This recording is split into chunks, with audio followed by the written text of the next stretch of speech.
তো এটা দেখে বুঝেই গেছো এটা একটা ফ্লিপকার্টের পার্সেলের খাম। তো এটা দিয়ে আজকে আমি একটা কাজ করব। তো সবাই এটা ফেলে দেয়, তো ঠিক কাজে লাগে না, তো এটার উপরেই আজকে কাজ করব। তো পেন্সিল দিয়ে ঠিক করে মাপ মতো কেটে নেব। তো এবার এটাকে আমি ভালো করে সেলু টেপ বা যে কোনো টেপ দিয়ে তুমি করতে পারো।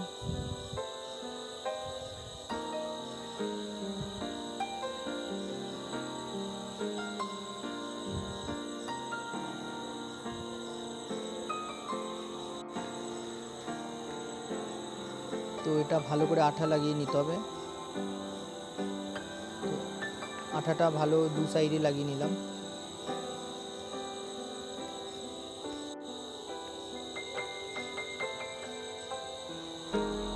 এটা জয়েন্ট ভালো করে করতে হবে, নাহলে খুলে যাবে, যে আমারও খুলে যাচ্ছিলো বারবার।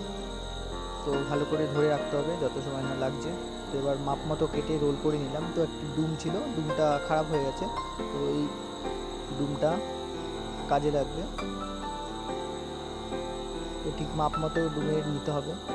সচরাচর যে এই সমস্ত জিনিস আমরা ফেলে দিই, যেমন লাইট, ফ্লিপকার্টের বাক্স বা বিভিন্ন টাইপের বাক্স, তো এগুলো আমরা ফেলে দিই। তো এগুলোর উপরেই আমি ভিডিও করলাম আজকে।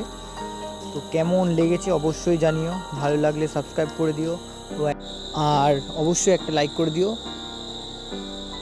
আর কমেন্ট করে কিন্তু অবশ্যই জানিও যে কেমন ভিডিও দেখতে চাও, এটা আমার খুব দরকার।